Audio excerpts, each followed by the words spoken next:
Could have done a lot better, guys, and it was coaching and playing. We busted some daggone assignments. We as coaches did do a good enough job of getting these guys ready to get the right communication on the field, and that was causing busted assignments. And they scored on those busted assignments, 3 times.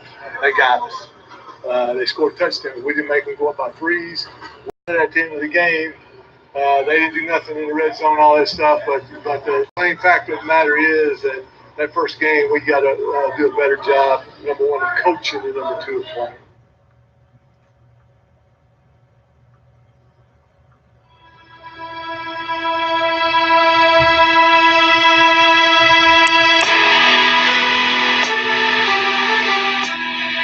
And now, time to get in the huddle with your host, Charles Barge Ritchie, here on the Masteel Podcast. This thing belongs to Mr. Roney, belongs here, and let's see if we can bring this damn thing back here next year, along with the Super Bowl. Here we go. The game is over. The Pittsburgh Steelers did it the hard way.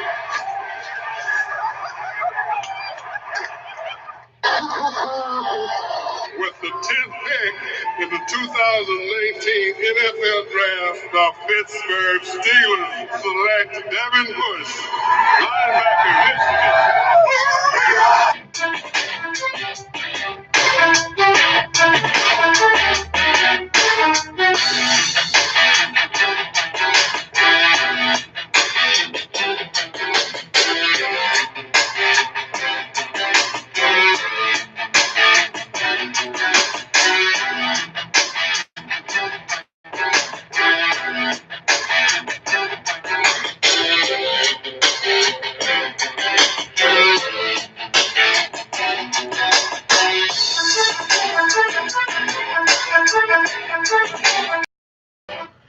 And hello, everybody, and welcome back once again here to another edition of the Masteel Podcast with yours truly, me, Richie, as we are less than a day away, as we are about less than 16 hours away from kickoff tomorrow in Heinz Field, the home opener, as of course, as you can imagine, the Steelers will be opening up against the Seattle Seahawks, looking to put behind that embarrassing opening loss on the road against the Patriots in week number 2 in Heinz Field. As a matter of fact, as we get ready to roll along here on this very epic edition right now, as we take a look at it, and when we look at overall, as Mike Tomlin's tenure as head coach of this team, he's only lost 2 home openers in his tenure as head coach, which is a very good, encouraging sign for tomorrow. I do want to point that out. As a matter of fact, remember, he's been coaching the league for 10 seasons, so he's 10-2 on home openers. But I will caution, the one thing that I do find alarming is when they have a slow start, more particularly in the month of September, usually where it can kind of go fly a little south, and if they're not careful, is when they have losing record in September, and it's happened on at least like 4 separate occasions, I want to say. And that happened back in 2009, where they went 1-2, 2012, excuse me, where they went 1-2. Then you also had 2013, where they went 0-4. And, of course, last year, when they had that 1-2-1 start with the tie, each of those 4 seasons I just pointed out, in 2009, 2012, 2013, and 2018, they went on and ended up not making the playoffs. Hopefully that's not the case for tomorrow, as they try get back on the rebound here, as they try and have a good month of September. Because, remember, a week after tomorrow, they got to go on the road in San Francisco and take on the 49ers, which is not going to be the easiest task in the world, if you ask me.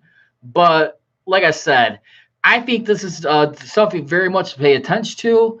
Last year you could look at, and I know the tie had a big impact stay, but at the end of the day, that was still a losing record in that month.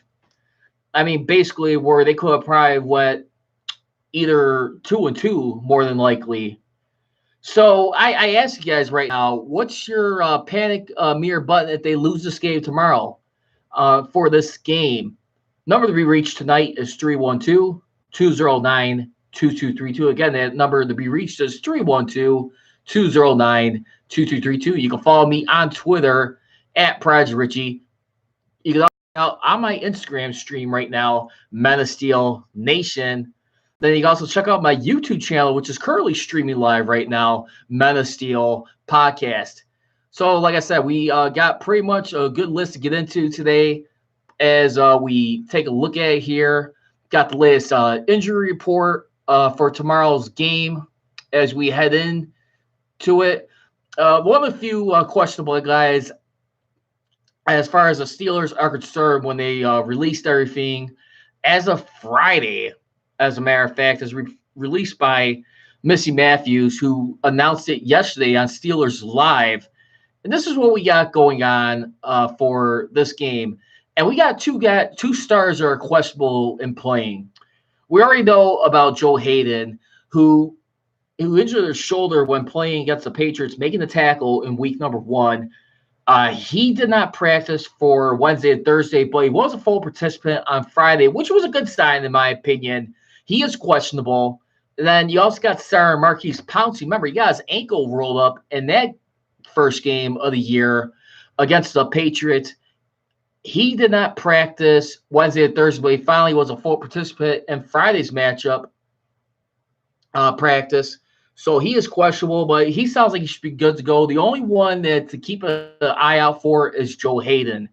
But the good news is so far, Sean Davis, who's finally been showing some sign of practice. And when you look back about a week ago, he did not practice all week last week going into the season opener against New England Patriots.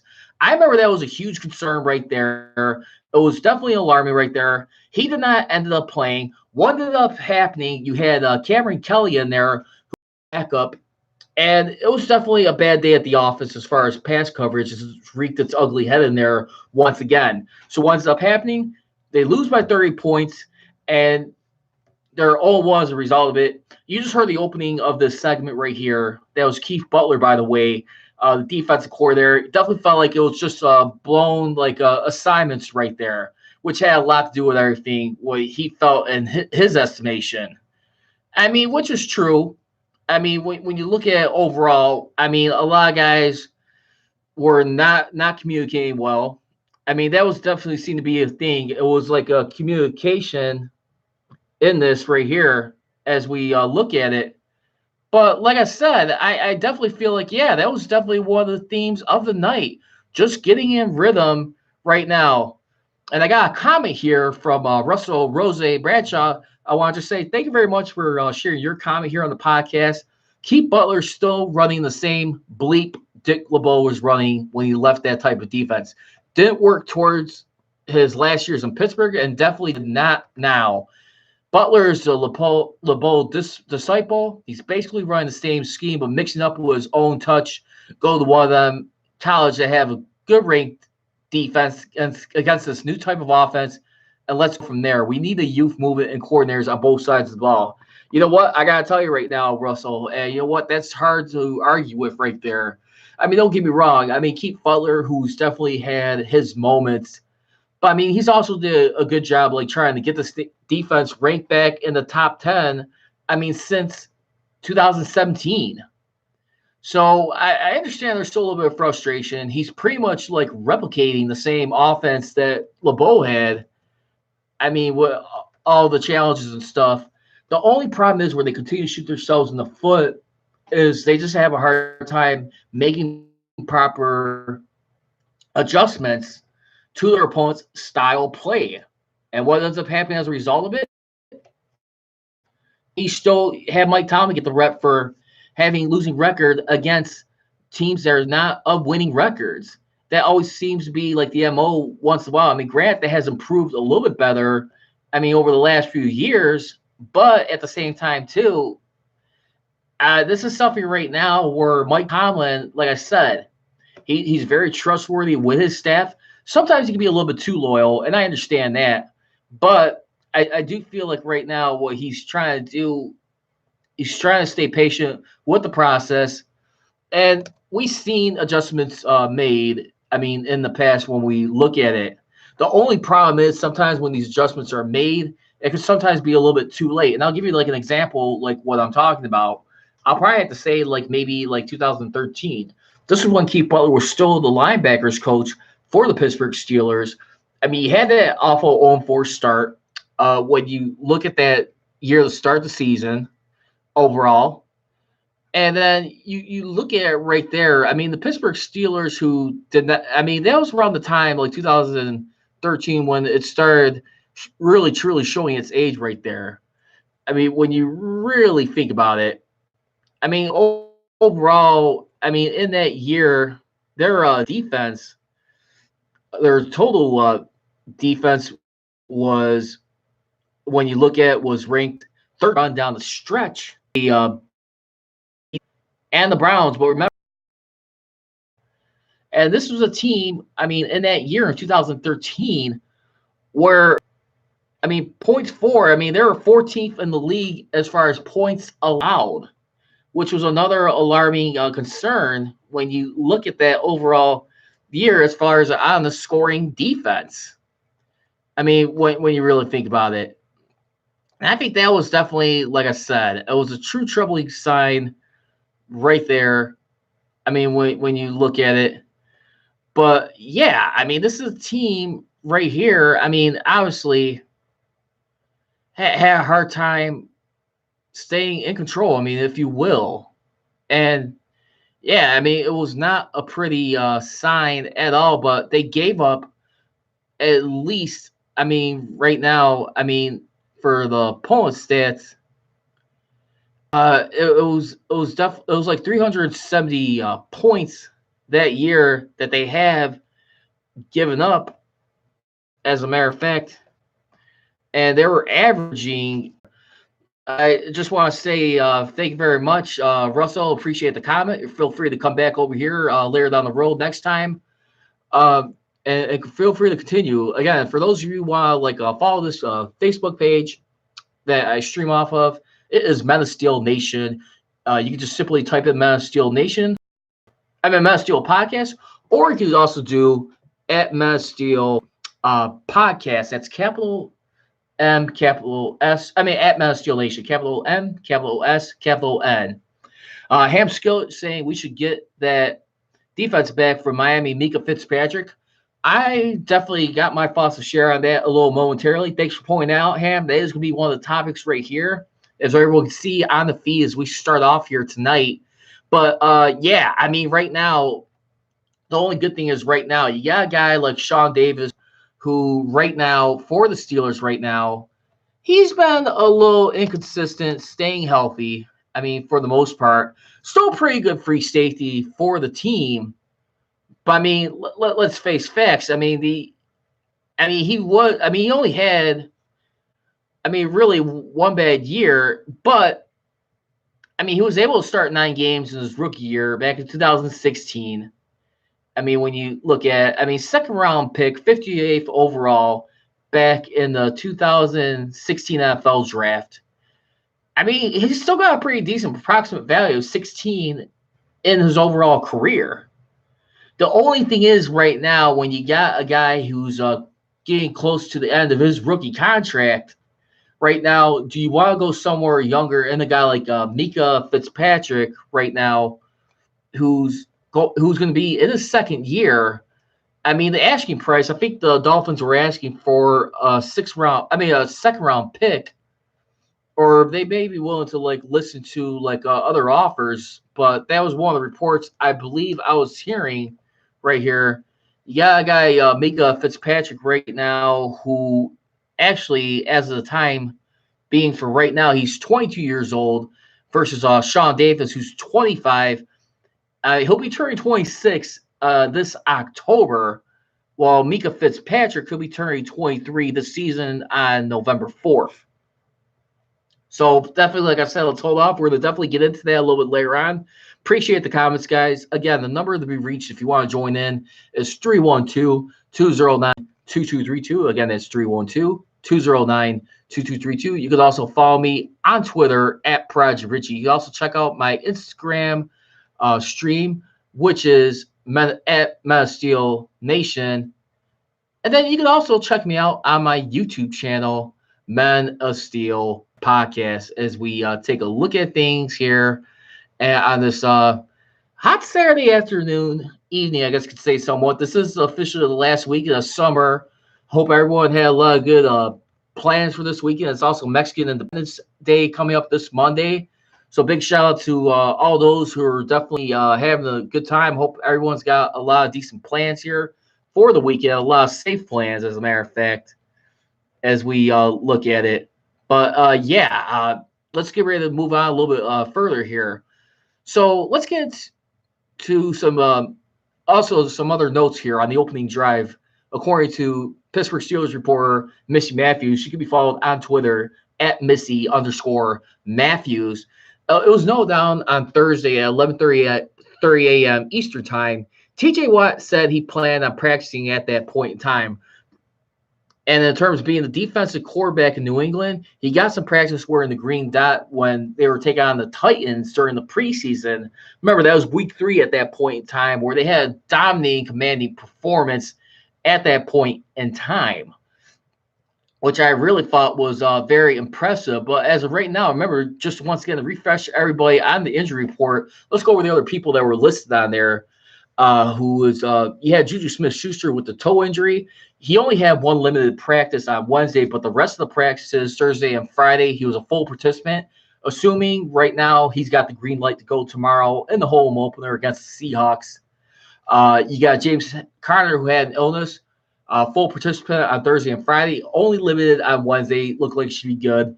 Terrell Edmonds, he had a glute injury, same as James Conner, limited on Wednesday, full participant on Thursday and Friday. And then, of course, like I said, TJ Watt, full participants on Thursday and Friday, just like James Conner, only limited on Wednesday. Roosevelt Nix, obviously, he's going to be out with his knee injury. No telling when he's going to come back. Hopefully, this will be another few more weeks, but it's still telling right there. That's going to be very vital right here. And then, of course, that's about it. But now let's take a look at the other side of the coin. You got the Seattle Seahawks right now. They got 2 guys right now who are ruled as out, as a matter of fact, right now, as we look at it at this point in time. But the Seattle Seahawks, I mean, when you look at what they're trying to do and try and pull off the upset, I mean, still got a decent, respectable team. This is a team that could still be dangerous tomorrow, if you ask me. I'm not looking at this as a shoe-in win, but, I mean, they could definitely present some challenges, I think, to the Steelers, in my opinion. I mean, right now, I mean, there's 2 guys that are not starters that are out of this game. You got, more in particular, their backup center, Joey Hunt. He's ruled out.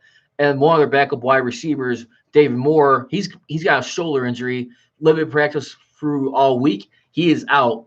Now, as far as the rest of their stars right now, who you got, there's some key names that pop up on here.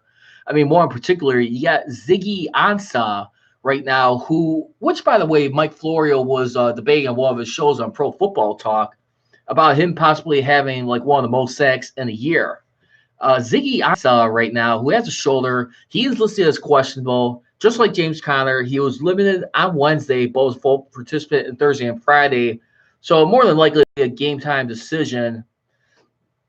And then another notable guy who you see on here who's pretty doubtful right now, you got one of their free safeties, and Tedrick Thompson, who's actually battling a calf injury, did not practice all week. He is doubtful for tomorrow.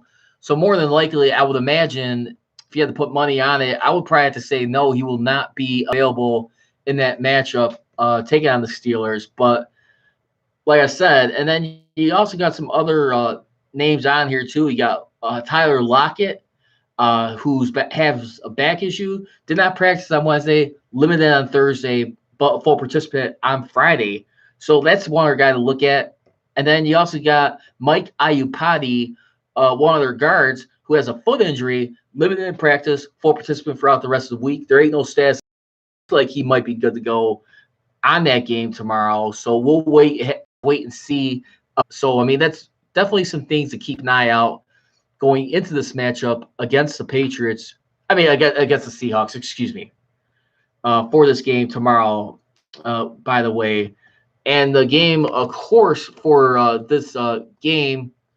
If any of you guys are trying to find out where to watch it at, it's going to be on Fox tomorrow. So it's going to be a Fox game at 12 p.m.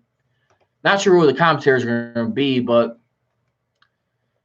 definitely be an interesting take tomorrow when we go in there and we see what happens for that game.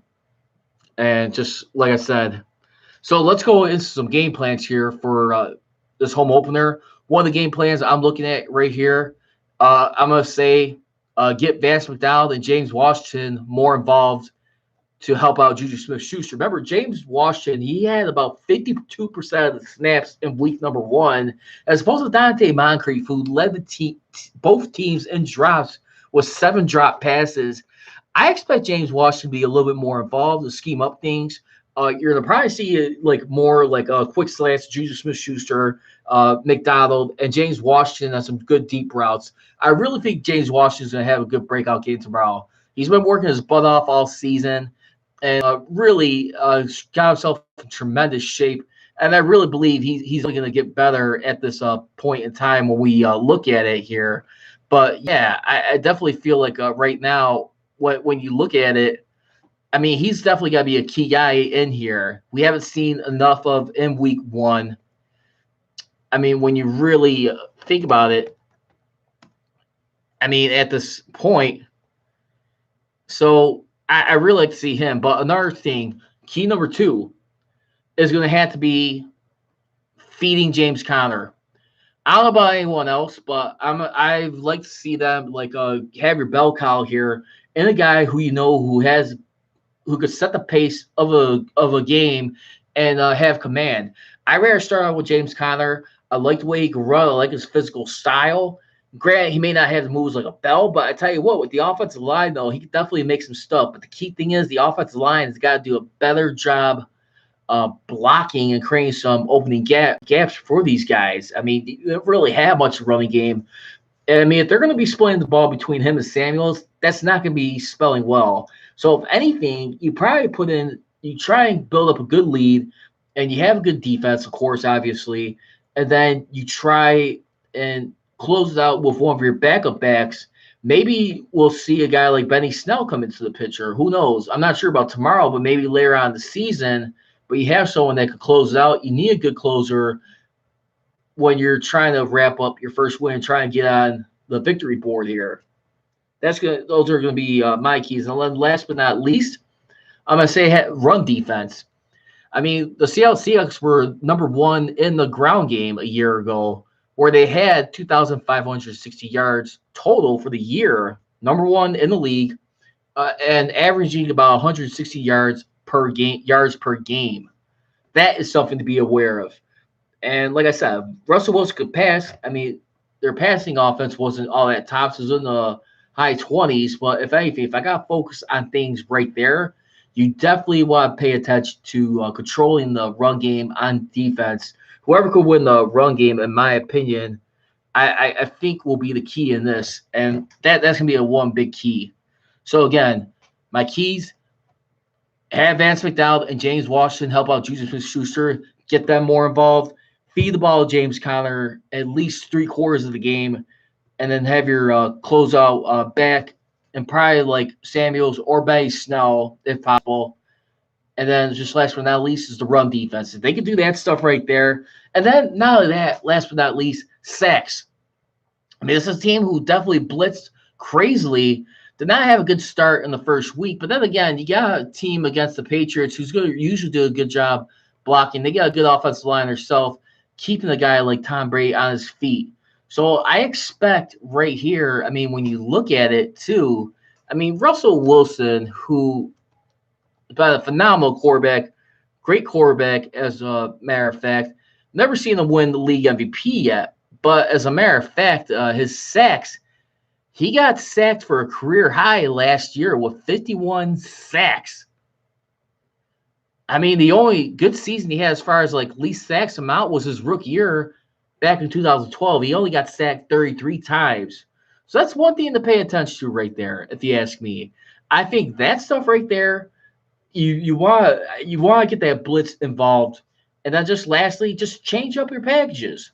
But let's get ready to go into fair or foul right here on this edition of the Meta Steel Podcast. Again, the number 312-209-2232. Again, that number is 312-209-2232. You can also follow me on Twitter at Prodigy Richie. Check me out on my Instagram page, Meta Steel Nation, and check out my YouTube channel, Men of Steel Podcast, as we get ready to do a lot of things right here at this point in time. So fair or foul topic number one.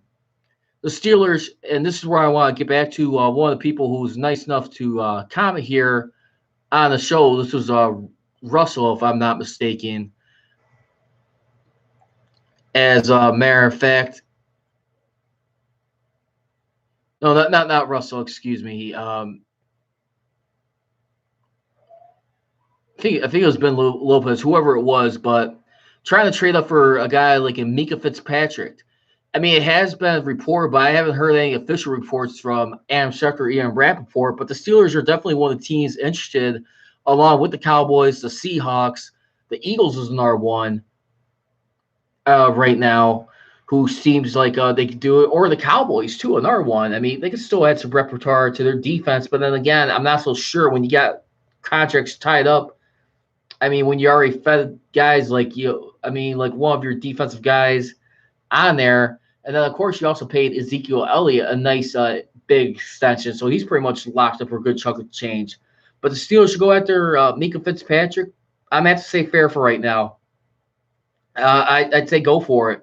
I mean, the only thing is right there, are you willing to give up a second-round draft pick for him and possibly get like a third-round pick back from the Dolphins at this point in time?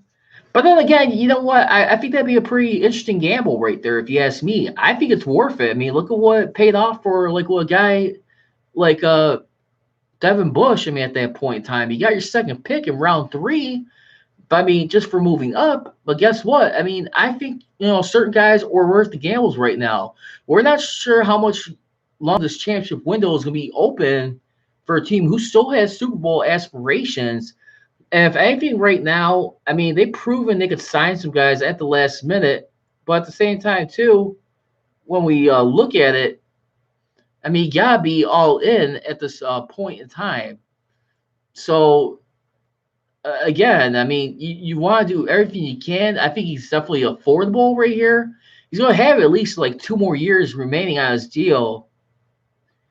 And that's what we should do. And I was having skill, by the way. Sorry about that, guy, who was actually saying try to get Fitzpatrick. So I'm going to go fair on that one. Fair or foul topic number 2 as we look at over here.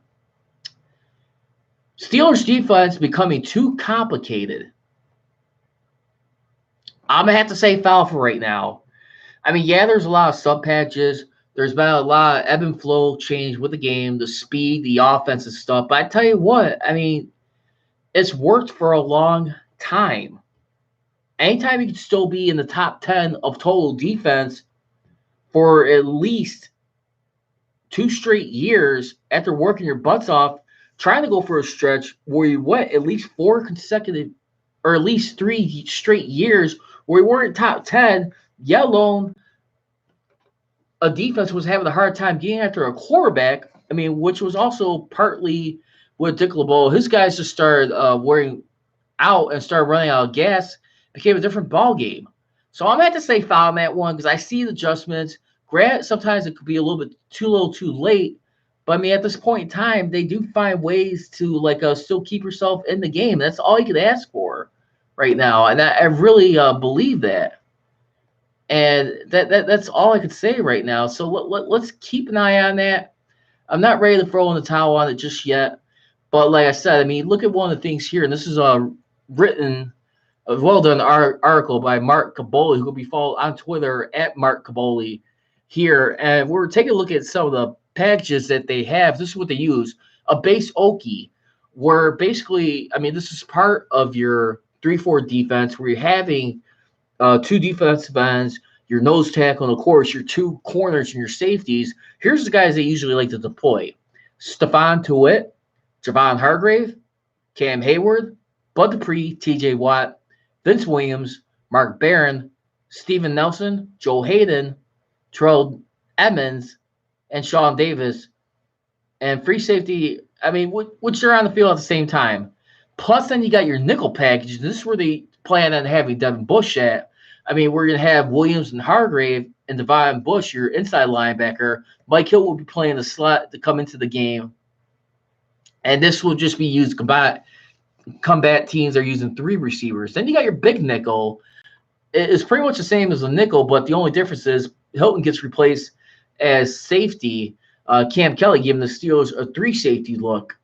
I mean, I think he's still got a lot to prove, Cam Kelly. He's got some work. But then you also look at your dime package. Hilton stays in the slot, and Cam Sutton is dime backer with Hargrave and Williams out. This is used for 4 and 5 receiver sets. And lastly, big dime, Kelly comes in for Hilton, and Davis slips down into the box, provides more beef in the lineup. So like I said, I meant to say foul for that one, but like I said, let's see a good Steelers win tomorrow, a bounce-back win. And let's also concentrate on the rest of the month. But again, one opponent at a time right now, as everyone can imagine. And I just wanted to say thank you very much for those of you tuning in on this special game day edition of the Man of Steel podcast. Like I said, you can always catch me out throughout the week, Mondays and Wednesdays, typically at 6:30. If I'm running a little bit late, sometimes I'll start the show probably no later than 8:30 Central Standard Time. And sometimes a little earlier at 6 p.m. But I just want to say thank you to those of you for joining the show. I want to just say big shout-outs to Ben Lopez, Ham Skillet. Thank you very much for the comment, guys. And then, of course, Russell Rosie Bradshaw. Thank you for the comment on Keith Butler's defense. And feel free to keep tuning in and welcome all the likes and support and the emotions throughout this, okay? All right, guys. Well, hey. Let's see Mike Tom right there trying to avoid 3 losses in his home opener. Let's see him improve right now when you get into that. I mean, like I said, he's 10-2. Let's see it go 11-2. As always, number to be reached, 312-209-2232. If you want to dial in on the show, welcome all your comments. Follow me on Twitter at Pride Richie, Instagram, Man of Steel Nation, and of course my YouTube channel, Man of Steel Podcast. As I always leave you, don't be trolling, be rolling. Here we go, Steelers. Here we go. I gone.